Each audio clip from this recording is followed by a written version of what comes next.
Glória a Deus. Vamos assentar em nome de Jesus, amém? Senhor, no Teu nome nós continuamos ainda na Tua presença, porque o Senhor deseja completar a boa obra que o Senhor começou em nós, Pai. Desde o dia que chegamos aqui, completa mesmo, Senhor, a boa obra que o Senhor começou nas nossas vidas. Em nome de Jesus. Queria que você abrisse a sua Bíblia no livro de Atos. Aleluia. Eu pedi para Eliana. Eu acho que um vídeo que nós não podemos sair daqui sem ver, e durante o dia não tem como. É o vídeo das mulheres viúvas da Índia, amém? Eu queria que nós víssemos esse vídeo agora com os olhos do nosso coração. Se quem quiser passar, pode passar.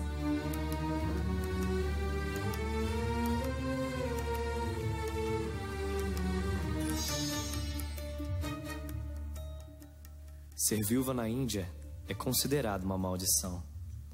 Há na Índia 45 milhões de viúvas.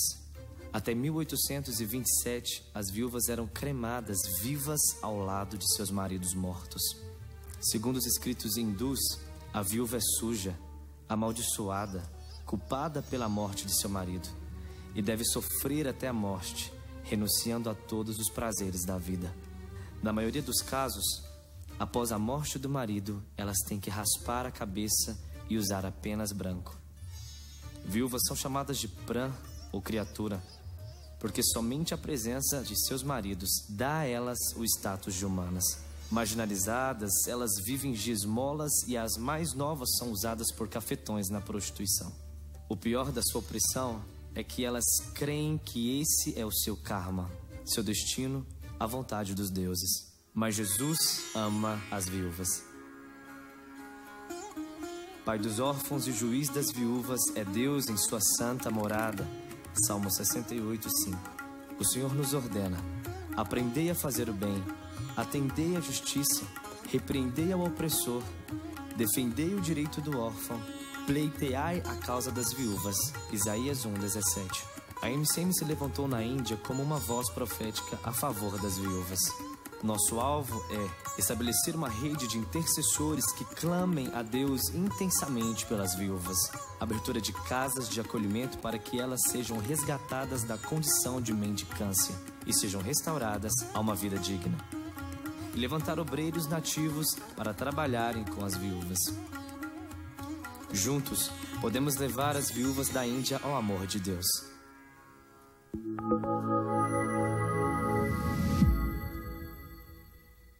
Amém?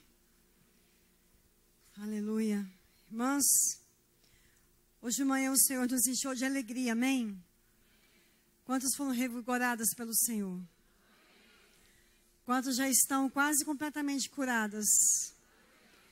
Quantas estão totalmente curadas? Eu creio.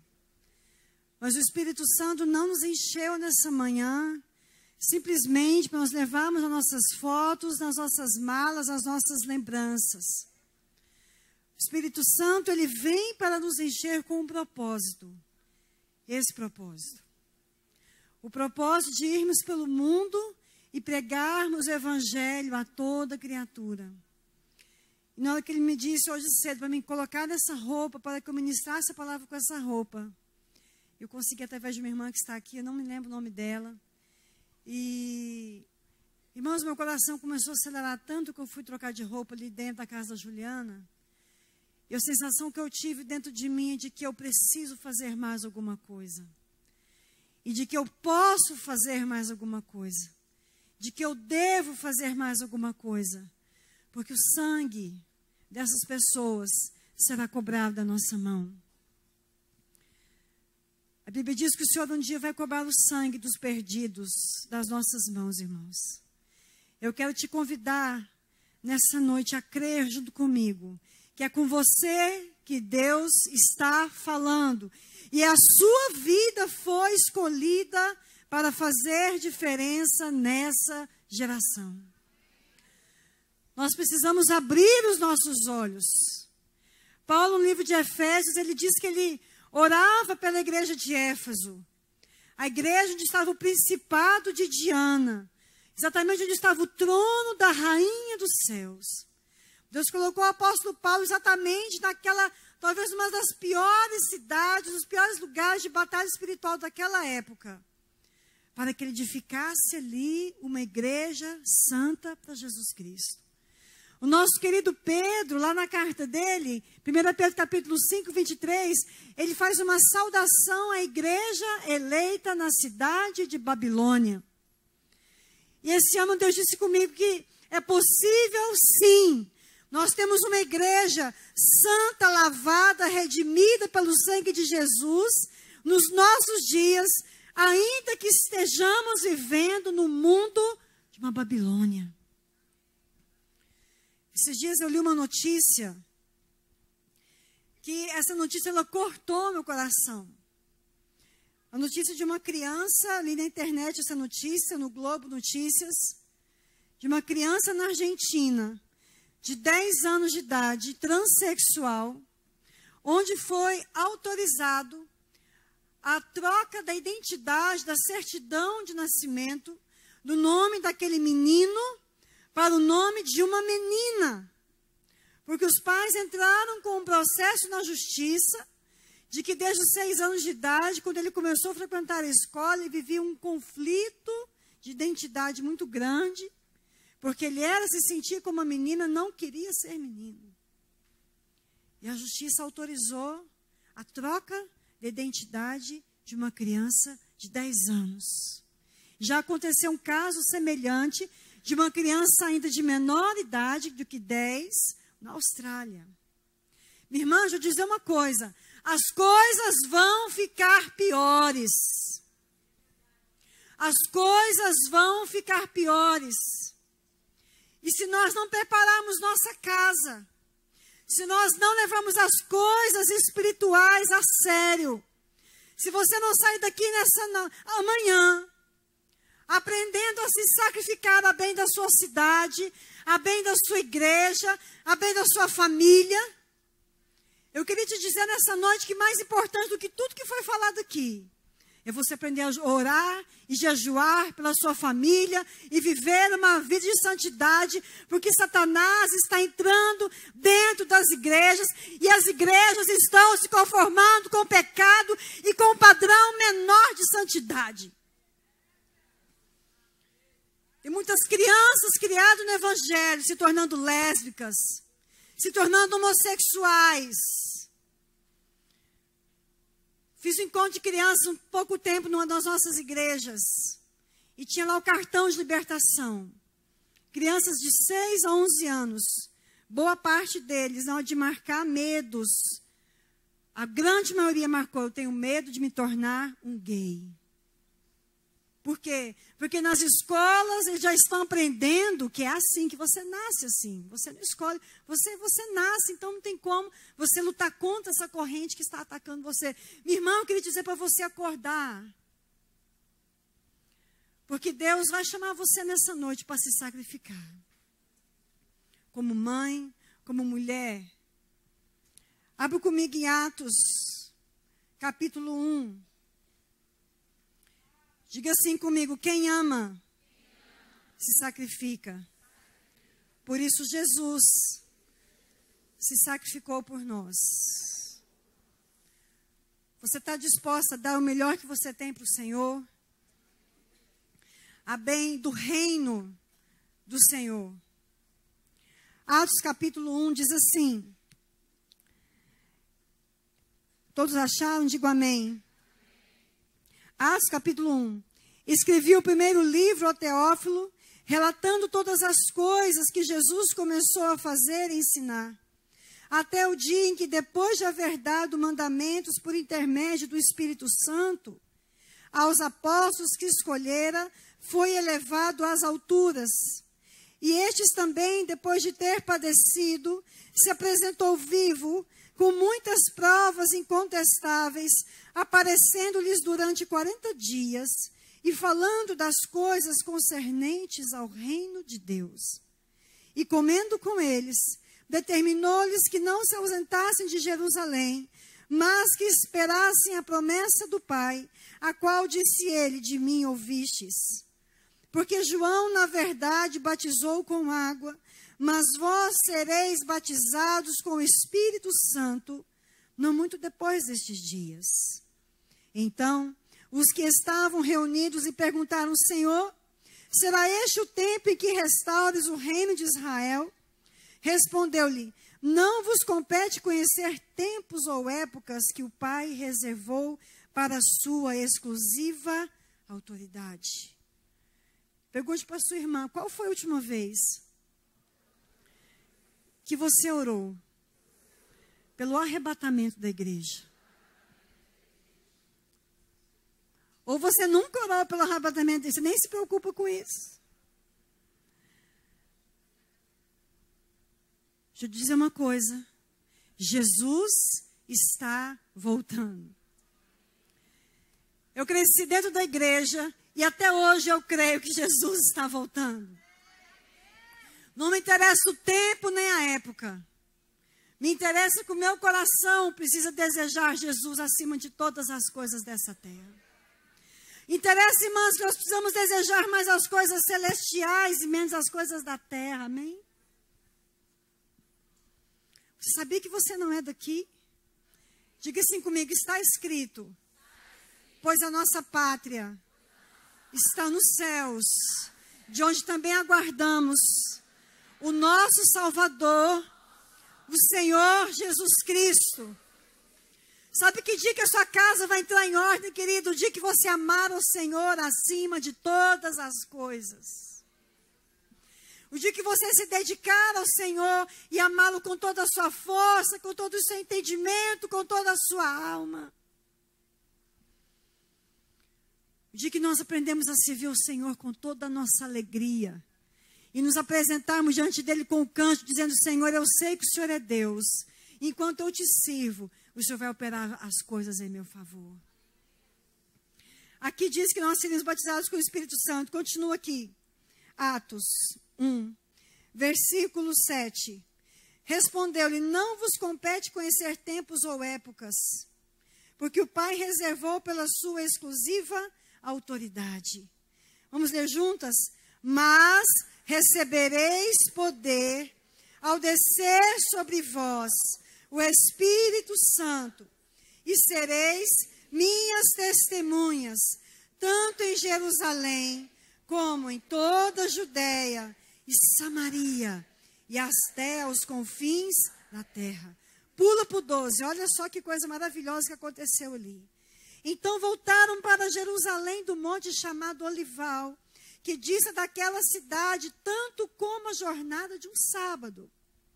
Quando ali entraram, subiram para o cenáculo onde se reuniram Pedro, João, Tiago, André, Filipe, Tomé, Bartolomeu, Mateus, Tiago, filho de Alfeu, Simão Zelote, Judas, filho de Tiago. Agora vamos juntas. Todos estes perseveravam unânimes em oração com as... Amém. Com quem, irmãs? Quem que era essa mulher maravilhosa que estava aqui? Maria. E com quem mais? Depois Jesus ressuscitou, a família dele se converteu. E com quem que eles estavam? Com as mulheres. Levante a sua mão e diga assim comigo: o Espírito Santo sempre teve um compromisso com as mulheres. Sempre teve. Comece a ler a sua Bíblia e veja que sempre nos fatos históricos da Bíblia, sempre quando Salomão veio, a glória de Deus veio sobre o templo de Salomão, ali faz questão de dizer que haviam mulheres e crianças. Olhe para você mesma, Deus nunca faz acepção de pessoas. Eu não sou menos que um homem, porque eu sou uma mulher. Você pode repetir isso comigo? Vocês estão sem convicção. Põe a mão no seu coração e fala: eu não sou menos que um homem, porque eu sou uma mulher. Você pode repetir de novo, eu não sou menos que um homem, porque eu sou uma mulher. Não é, querida. Quando o Espírito Santo veio, ele veio sobre mulheres. Assim que Deus prometeu que ele viaria e batizaria com o Espírito Santo, ele já juntou ali a turma dos apóstolos, porque na verdade os apóstolos já caminhavam. Jesus era seguido por mulheres que o serviam e acompanhavam ele, faziam parte do ministério dele. Os apóstolos estavam acostumados a ter sempre mulheres junto com ele fazendo as coisas. E aqui não foi diferente. E engraçado que ele novamente cita o nome da nossa querida Maria. Abre comigo lá em Lucas, capítulo 2, rapidinho. Eu não quero demorar muito por causa do horário, mas eu espero que o Senhor tire todo o sono de você. E hoje eu prefiro sair daqui chorando pelas nações do que sorrindo, irmãs. Nós precisamos abrir os nossos olhos para a tragédia que está ao nosso redor. Olha o que essa mulher maravilhosa fez. Lucas 2,36. Havia uma profetisa chamada como? Ana, filha de Fanuel, da tribo de Azer. Nem era tribo de levitas. Avançada em dias. Viveram com o marido 7 anos desde que se casara. E que era viúva de 84 anos. Essa não deixava o templo, mas adorava. Quando, irmãs? Como mais? Você pode repetir essa frase? Adorava noite e dia em jejuns e orações. De novo. Adorava noite e dia em jejuns e orações. A última vez.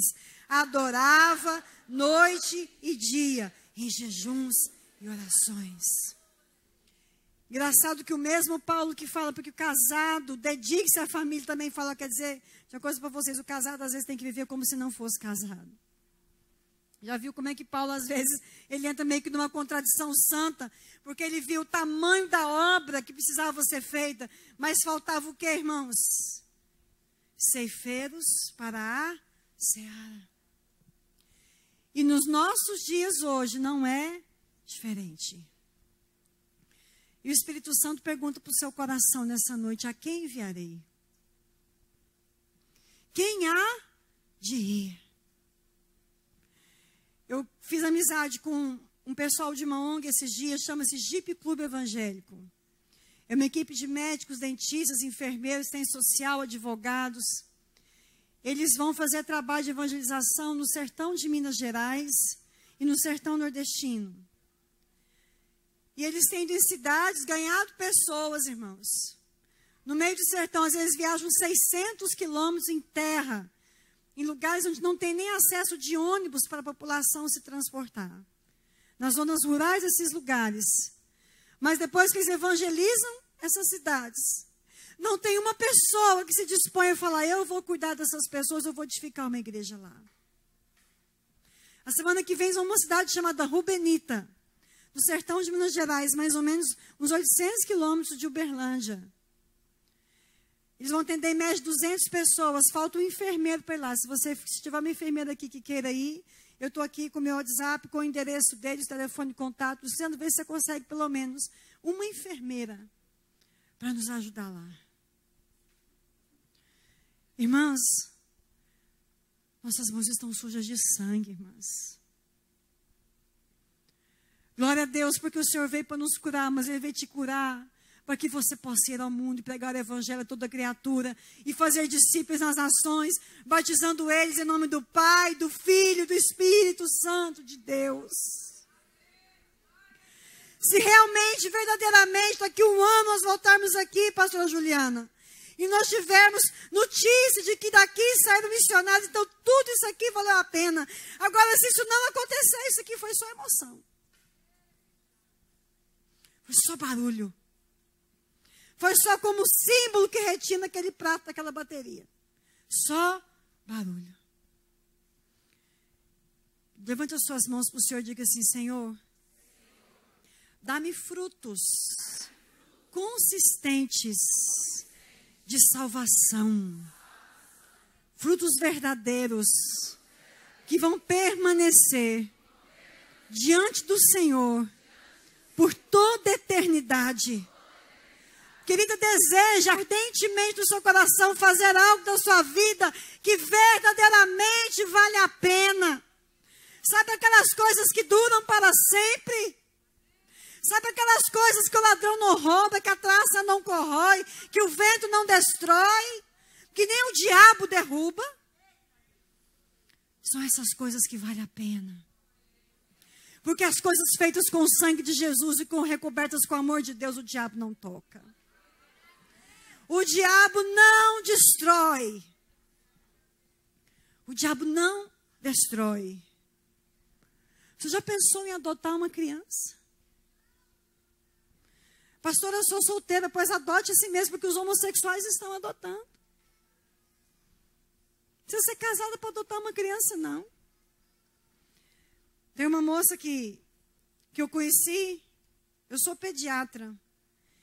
Eu conheci essa moça, e um tempo atrás eu morava numa cidade, e uma senhora grávida chegou para mim, e ela falou: olha, eu estou grávida de um amante e eu preciso da ajuda da senhora. Eu falei: pois não, vou te ajudar, porque é o seguinte, estou escondendo essa barriga, e eu preciso dar essa criança. E tem que ser assim, meio debaixo do pano. Irmãs, aquilo que eu pude fazer para ajudar aquela criança a nascer viva, eu ajudei. E liguei que nem me sempre para saber se alguém queria adotar aquela criança. E apareceu uma jovem solteira. O amor daquela jovem, ela rapidinho mobilizou céus e terra. E eu falei: olha, a criança acabou nascendo antes do dia. Eu falei: olha, vai nascer agora, daqui a pouquinho. Falei: Luciana, eu estou chegando aí, fica com ele só uns minutinhos. Irmãos, que criança linda. Que menino amado. Que menino lindo, lindo, lindo e perfeito. Mas uma moça solteira resolveu salvar a vida daquela criança, abrir mão da vida e do conforto, da comodidade. Sabe qual é o nosso problema? Está muito cômodo. Nosso sofá está muito gostoso, irmãos. A nossa sala está muito confortável. Essa decoração fica maravilhosa, mas de repente, ano que vem, podia ser uma coisa mais desconfortável, sabe? Porque está muito confortável. Nosso colchão está bom demais, irmãs. A nossa comida está uma delícia, o nosso estômago não aguenta ficar sem jejuar. Quantas horas por noite você dorme, ao invés de orar? E do Espírito Santo podia te acordar e falar assim: vai orar por fulano, porque senão fulano vai morrer nessa noite. Você acha que a sua oração não pode mudar o destino de uma vida? Pois eu te digo, pode. Aqui em Atos capítulo 1, volte aqui. Nós precisamos ler realmente o português como ele é. Nós precisamos realmente examinar as Escrituras. Porque nelas nós temos a vida eterna.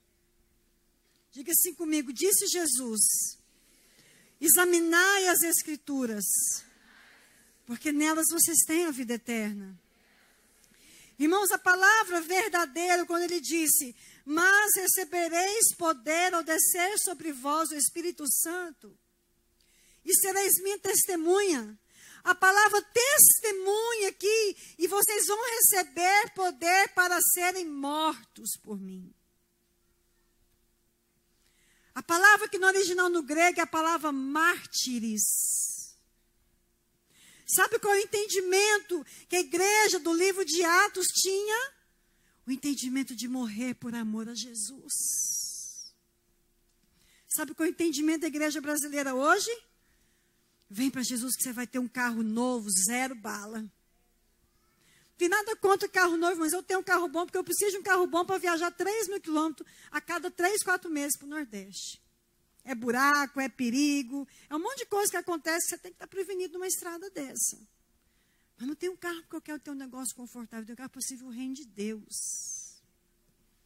Para servir meus irmãos. Agora, se você tem um carro que ninguém pode pôr o pé nem com barro dentro dele, minha irmã, você precisa se converter. Ou se a sua casa é daquelas casas que ninguém pode sentar na sua sala, porque a sua sala é quase um altar de idolatria na sua vida. Então, eu não quero ir nessa sala. Eu não posso entrar lá. Se uma pessoa pobre não pode tomar do mesmo copo que você toma. Sabe, irmãos, nós temos que aprender a morrer por Jesus. Porque ele diz que aquele que perder a sua vida vai achar, mas aquele que ganhar vai perder. Sabe onde é que se concretiza a sua cura? Na cruz. Ela na cruz, com a nossa vontade, nossos sonhos crucificados. Eu estou aqui vestida de uma mulher muçulmana. Ano passado pude ir em Moçambique visitar minha irmã Valéria, estava morando lá. E nós fomos visitar Moçambique. Boa parte da população moçambicana é muçulmana. Um país onde uma mulher, uma religião, onde uma mulher não vale absolutamente nada. Nada. Mas nós aqui no Brasil, nós temos até uma presidente mulher. Você já teve a noção do que é você ter que dividir o seu marido com mais quantas mulheres ele quiser? Isso ser uma situação totalmente legalizada dentro dessa religião? Você já pensou que você não pode mostrar o seu calcanhar? Não pode mostrar o calcanhar, porque se os homens muçulmanos do seu calcanhar, eles ficam excitados e você vai excitar aquele homem.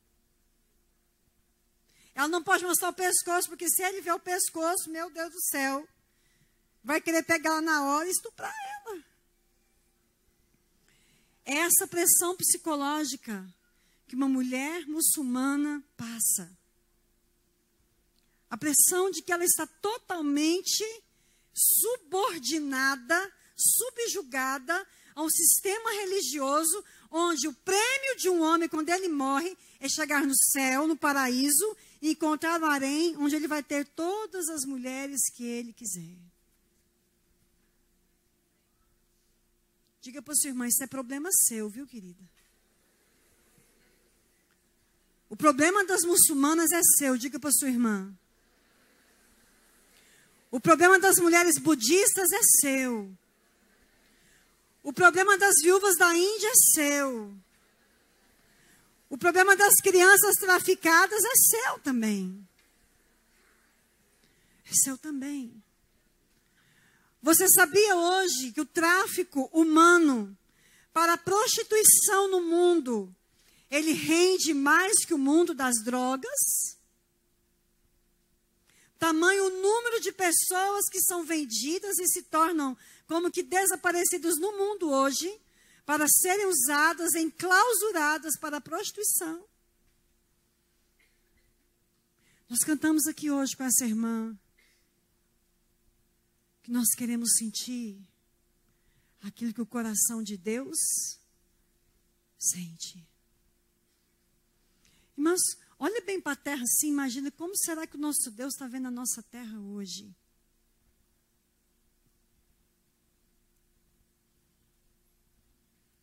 Deus está te chamando nessa noite. Um ambiente muito sério aqui nessa noite. Porque eu sei que vão sair missionários daqui nessa noite. Essa unção que está aqui, ela está sendo transferida sobre você em nome de Jesus.